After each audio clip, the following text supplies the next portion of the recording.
Parcourant 30 km dans la métropole, dont 18 dans Toulouse, à la fois infrastructure et monuments, les canaux comptent parmi les ouvrages d'art les plus emblématiques du territoire. Du sud au nord, le canal du Midi et le canal de Brienne, tous deux inscrits au patrimoine mondial de l'UNESCO depuis 1996, sont rejoints au centre de Toulouse par le canal latéral à la Garonne. Aujourd'hui, Toulouse Métropole porte une nouvelle ambition pour ces canaux, le projet Grand Parc Canal.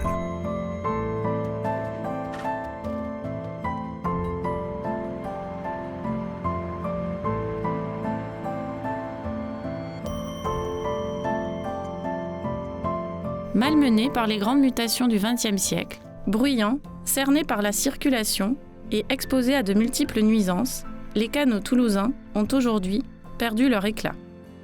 Si, historiquement, ils constituaient des espaces d'activité et de convivialité, d'aucuns dresseront le constat de canaux devenus des lieux de transit et non plus des espaces choisis comme lieux de destination. Cependant, force est de constater que les Toulousains n'ont pas tourné le dos aux canaux. Les habitants de la métropole en ont toujours une image plus que positive, décrivant un attachement fort à leur parcours.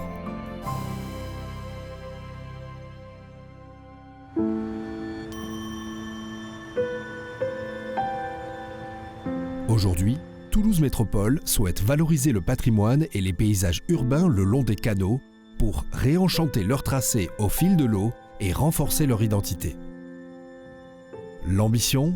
Créer un grand parc urbain, un fil vert de la nature qui se dessine depuis le campus de l'université Paul Sabatier jusqu'à l'écluse de Saint-Jory. C'est le projet Grand Parc Canal.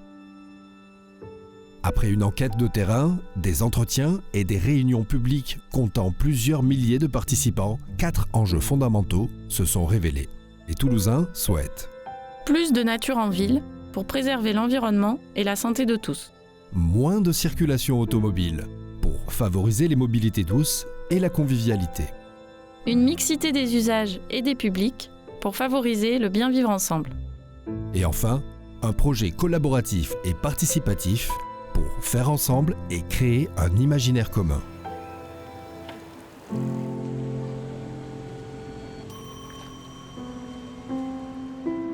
Pour répondre à ces défis, Toulouse Métropole a élaboré un plan guide pour le projet Grand Parc Canal. Ce document stratégique pose les grands enjeux et les ambitions de mise en valeur des 3 canaux et de leur environnement à l'échelle de la métropole. De grands leviers d'action ont été identifiés à la hauteur des enjeux UNESCO, parmi lesquels réactiver et animer les voies d'eau, de nouveaux usages fluviaux, de nouveaux bâtiments d'activité, de nouveaux parcours sur l'eau comme sur les berges permettront d'animer le plan d'eau pour développer les vocations de promenade, les usages sportifs, de tourisme et, plus largement, les activités économiques sur les canaux. À terme, Toulouse Métropole envisage la mise en place de nouveaux quartiers fluviaux le long des canaux. Épaissir le parc. Pour faire parc, rafraîchir la ville en favorisant la biodiversité, il faut amplifier la nature de part et d'autre du plan d'eau. Les 3396 arbres recensés forment une trame paysagère d'exception, véritable monument naturel à préserver, restaurer et amplifier. Révéler et valoriser l'architecture. La diversité des façades qui jalonnent les canaux contribue à la qualité du paysage perçu depuis le Grand Parc Canal. Si certaines typologies emblématiques seront à préserver, d'autres se prêtent facilement à des évolutions ou à un renouvellement. La métropole souhaite améliorer la qualité architecturale aux abords des canaux avec la création d'un outil d'accompagnement, une charte d'architecture.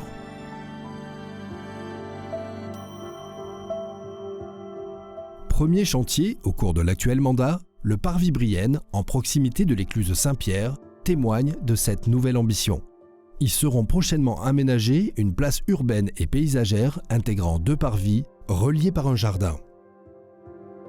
Quelques mètres plus loin, la place des Reines et Rois Visigoths ainsi que les allées de Barcelone bénéficieront de nouveaux aménagements paysagers favorisant la contemplation du canal de Brienne. Ces aménagements ont été décidés après plusieurs ateliers de concertation réunissant des participants majoritairement riverains du projet.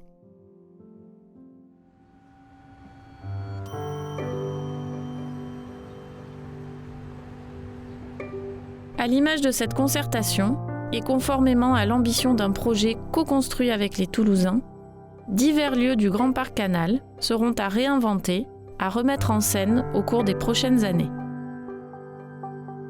Le plan guide du Grand Parc Canal s'inscrit dans une narration, un récit à la manière d'une carte au trésor, une invitation au voyage et à en découvrir ses richesses.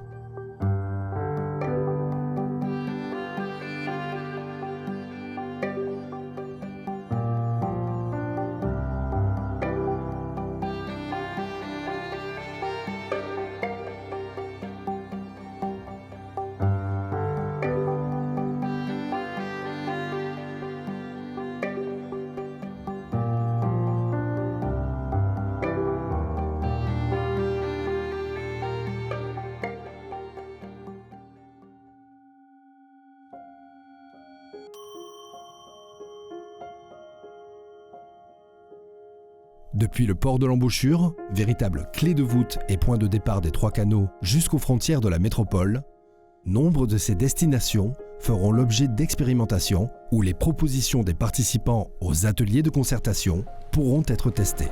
Ce que j'ai toujours rêvé de voir ici, au port de l'embouchure, ce sont des joutes nautiques. Ah ouais, pourquoi pas? C'est une bonne idée. On pourrait même poser des tribunes pour les spectateurs. Oh, joli. Pas mal ça.